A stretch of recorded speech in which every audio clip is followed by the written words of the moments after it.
Hey everyone, welcome to another edition of the Daily Bullet. I'm Paul Lathrop. I'm the Deputy Director of New Media for the Second Amendment Foundation. Joining me again today, Rob Morse. Rob is the purveyor of the Self-Defense Gun Stories podcast. And Rob, we've had you on before, obviously, but I want to plug you a little bit here because recently, there was a site that was ranking podcasts in order of their popularity and the download stats and all that.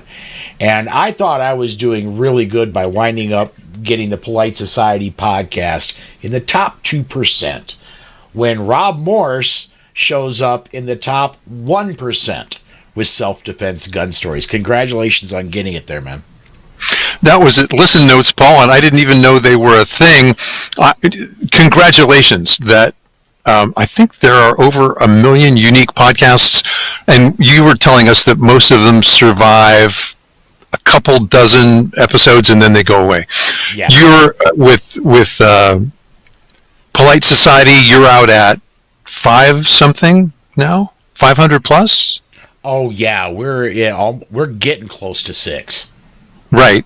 And so I'm just going along one a week. I'm at 220 now on Self-Defense Gun Stories.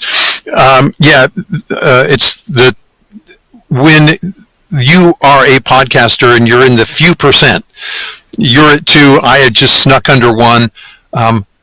The guy we all look up to, Tom Gresham, is at the 1/2 of 1%. Mm-hmm.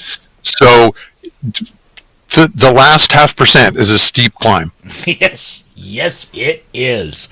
It is. So let's talk about Self-Defense Gun Stories. A couple years ago, you had the idea.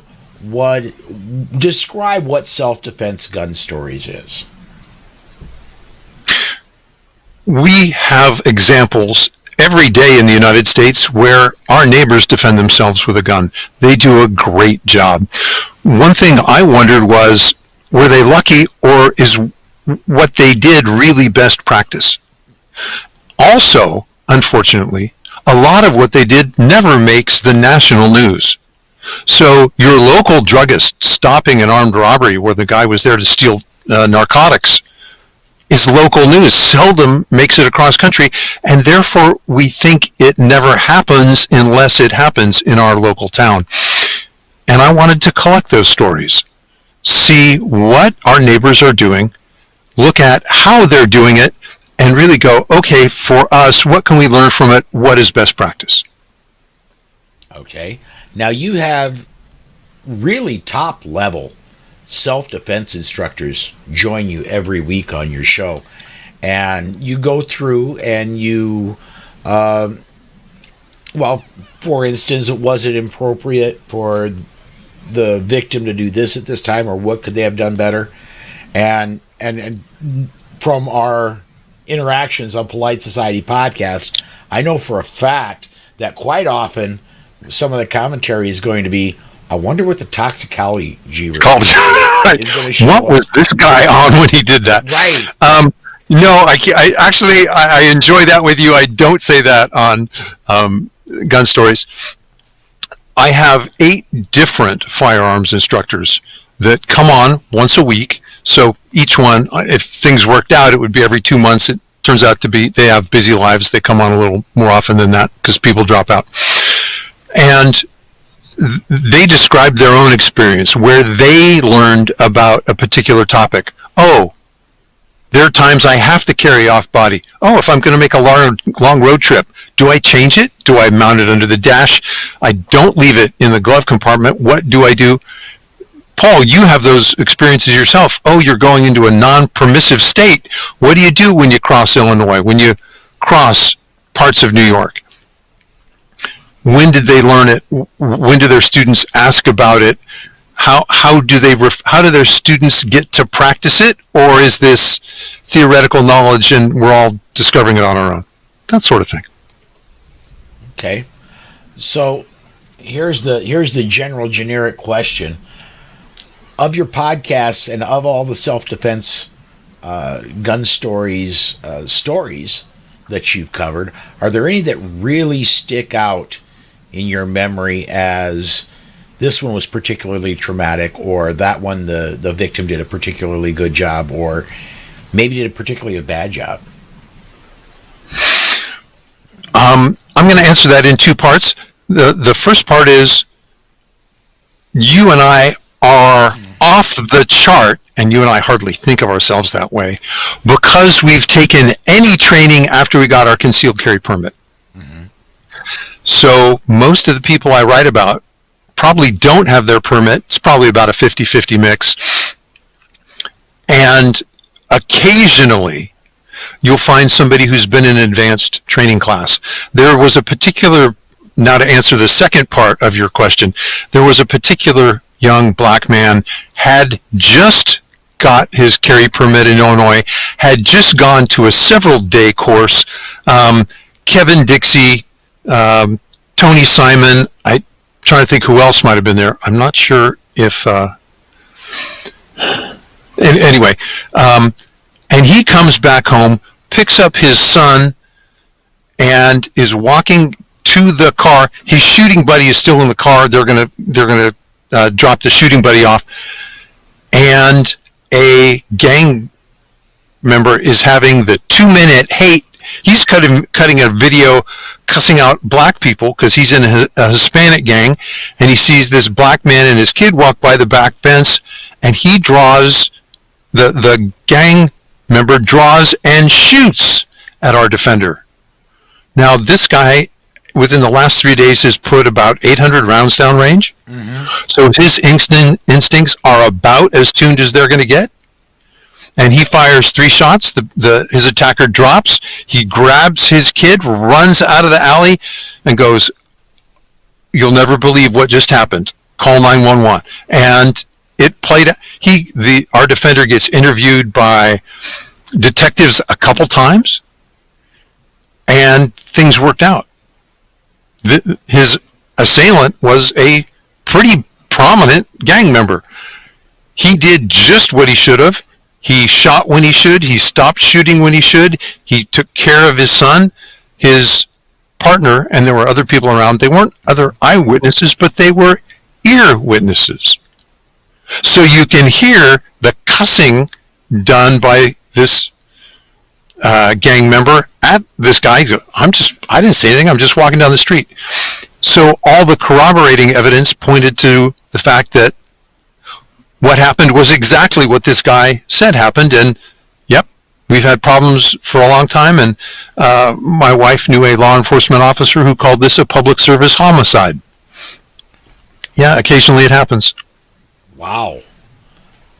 That's a public service homicide. That's pretty strong right there. That is pretty strong. But you and I go, wow, we never read about let's say, you and I know some competitive shooters where why was the bad guy only shot 6 times? There were 4 of them, and I had to spread the love. but in this case, the exchange was probably over in a second and a half. Right. And so, yeah, it does happen. It does happen. Training counts. And I know this is the way on Polite Society, but I want to know if I don't know your story selection for self-defense gun stories. From my recollection, it's about half and half. Half of the DGUs happen in the home. About half are when you're out and about. And so, as our friend and colleague Gary would say, that I'm not going to just carry where how's it go? If you're only going to carry where it's not dangerous, you might as well not put it on, because danger happens everywhere. It happens everywhere. Everywhere you go is dangerous. I try to show that. On the other hand, the news is what the news is. So I've had a few podcasts, everything happened in the home. Or everything happened in public. That's rare. Usually it's a mix. You know what's fascinating, and our mutual colleague Ben Branham, another podcaster on your network, said, you know why Grandma wins?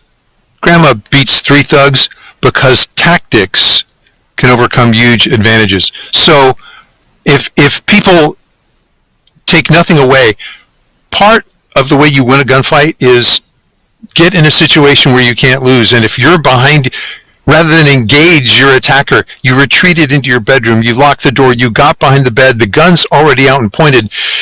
It's not a fast draw contest. It's a fool walking through a fatal funnel, and you've been shouting for him to stop for the last 5 minutes, and he's out to get the drugs that he thinks might be in your bathroom, and you had to shoot him. Yeah. Yeah. Now, again, I want to, in your experience, and where do you think the average person that comes into a defensive gun use, do you think that they've had some training, or do you think the average person that comes into a defensive gun use just bought the firearm and hoped for the best, and it sits in the closet in the drawer, or they maybe just got the gun, got the concealed carry permit, and ended their training there? Yeah, it's a pretty even split between the two. They had their concealed carry permit, or grandma always had it on the bedroom shelf, and now glass is breaking, so she locks her bedroom door, and the gun in her hand does what she needs it to do. As I mentioned, very few nationally ranked competitors end up in defensive gun use stories. Well, I think a good part of that, Rob, is that the training, any advanced training I've been to, and we've never been to training together, but any advanced training I've been to, a big part of it is situational awareness and keeping yourself out of trouble. Right, but let's not go through this dark alley. And at home, let's get good locks. Let's put hurricane film on our doors and windows so that someone can't break the window right next to the doorknob and let themselves in. Yeah. And what's interesting is if you talk to our colleagues that take those training and you go, how's your home set up? They don't tell you what weapons they've got. They talk about what locks they have and what their safety glass is like. Yeah, and where they planted this thorny bush by a window. And where that little Ring doorbell is, because they just moved in, and right. Exactly. Yep. Well, we're getting close to the end of the time we have today, man. If people are interested in listening to self-defense gun stories, where can they find it? It's a podcast. I'd like you to become a better defender and load knowledge into your pocket, carry it with you all the time. It's about a 15 to 22 minute podcast every week. Selfdefensegunstories.com is where you can get it. I give you the articles and the links back to our stories. There are lots of podcast apps that will download it into your phone automatically. Paul, I just had a wonderful compliment. A couple said, we've started listening to the stories together. We stop after each story and discuss it before you do. And I thought that was the best compliment I could ever receive. And that's awesome training in and of itself. It right there. If you think about what could happen, and part of these stories are what did happen, so if you think about it in advance, you're prepared when it happens. You have some mental index cards of ways you can react because you won't have time. Yeah, that's one thing I've learned by looking at all these stories. You won't have time to think. Absolutely. Well, Rob, thank you for joining us again on the Daily Bullet. My pleasure, Paul. Folks, if you wouldn't mind, please subscribe, and when you do, hit the notification bell so you know when we release another video. Everybody, thanks for watching.